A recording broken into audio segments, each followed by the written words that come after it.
Praise the lord.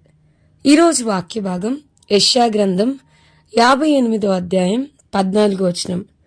నీవు యెహోవా యందు ఆనందించెదవు, దేశం యొక్క ఉన్నత స్థలముల మీద నేను నిన్నెక్కించెదను, నీ తండ్రి అయిన యాకోబు స్వాస్యమును నీ అనుభవములో ఉంచెదను.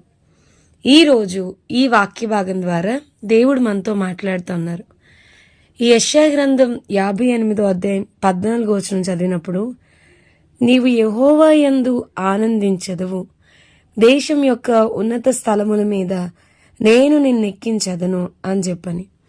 నేను ఈ వాక్యాన్ని చదువుతా ఉన్నప్పుడు, ఐజయా చాప్టర్ 58:14 చదువుతా ఉన్నప్పుడు నేను ఆలోచిస్తా ఉన్నాను, ప్రభా, దేశం యొక్క ఉన్నతమైన స్థలముల మీదకి ఎక్కడం అంటే ఎట్లా? Is it possible? ఒక వ్యక్తిని నువ్వు అంతగా హెచ్చించాలి అని అంటే అసలు వాళ్ళు ఎలా ఉండాలి, ఈ వచనము ఎలా నెరవేరుద్ది అని చెప్పని ఈ వచనాన్ని చదివి చాలాసార్లు చదివి దీన్ని మెడిటేట్ చేయడం మొదలుపెట్టాను. ప్రభువుని అడుగుతా ఉన్నాను, will it be possible?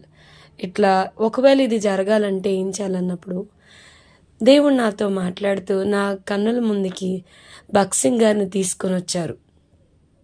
Bhagat Singh గారిని దేవుడు ప్రపంచ దేశాల్లో అనేకమైన చోట్ల దేవుడు వాడుకుంటూ వచ్చారు. దేశం యొక్క ఉన్నతమైన స్థలముల మీద దేవుడు ఆ సేవకుడు నిలబెట్టుకుంటూ వచ్చారు. మనం చూస్తే భగత్ సింగ్ గారికి ఆ స్టట్టరింగ్ అనేది, నోటి మాంద్యం అనేది ఉంది.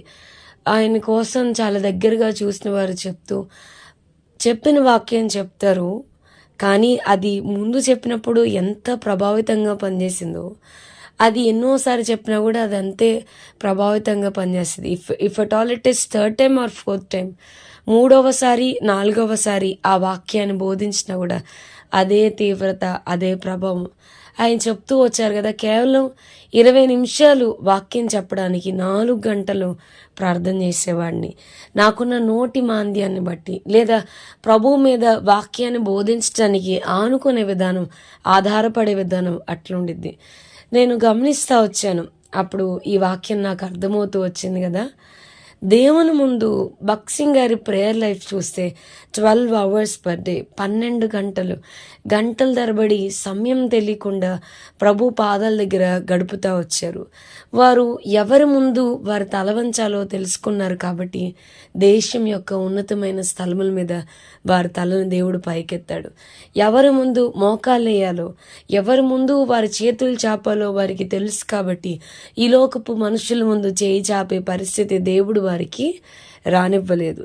అందుకే వాక్యం చెప్తాను, నీవు యెహోవా యందు ఆనందించెదవు.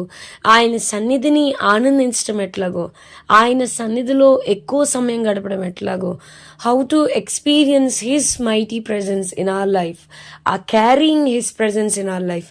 మన జీవితంలో దేవుని యొక్క సన్నిధిని ఎట్లా అనుభవించాలో, ఆయన సన్నిధిని ఎలా మోసుకొని పోవాలో మనకి తెలిస్తే, యెహోవా యందు ఆనందించడం ఎట్లనో మనకి తెలిస్తే, దేశం యొక్క ఉన్నతమైన స్థలాల మీద ఆయన తప్పకుండా మనల్ని కూర్చోబెడతాడు. రహస్యమైన స్థలములో, మరుగైన స్థలములో ప్రభుతో ఒంటరిగా ఏకాంతంగా గడపడం ఎట్లనో మనకి తెలిస్తే, రహస్యమైన స్థలములో మనం ఆయనతో గడిపిన విధానాన్ని బట్టి ప్రజలందరి ఎదుట ప్రభు మన తలను పైకెత్తుతాడు.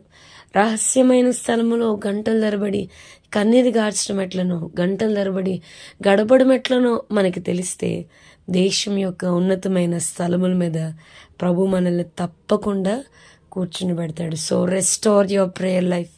కోల్పోయిన మన ప్రార్థనా జీవితం, కోల్పోయిన మన అభిషేకం, కోల్పోయిన ప్రభుతో గడిపే సమయం, may it be restore in the name of Jesus. దేవుడు తన కృపచేత కోల్పోయిన ప్రతిదీ మనకి తిరిగి అనుగ్రహించునుగాక. యెహోవా యందు ఆనందించడం ఎట్లనో మనం నేర్చుకుందుముగాక. ఈ వాగ్దానం దేవుడు తన మహాకృపచేత మన జీవితాల్లో నెరవేర్చునుగాక. ప్రార్థన చేసుకుందాం. ప్రభువా, ఈరోజు వాక్య భాగం ద్వారా మీరు మాతో మాట్లాడినందుకు వందనాలు. వాక్యం విన్న మా ప్రియులైన వారిని అందరినీ దీవించి ఆశీర్వదించమని వేడుకుంటూ యేసు నామమున అడిగి వేడుకొంచున్నాం తండ్రి. Amen. God bless you and have a blessed day.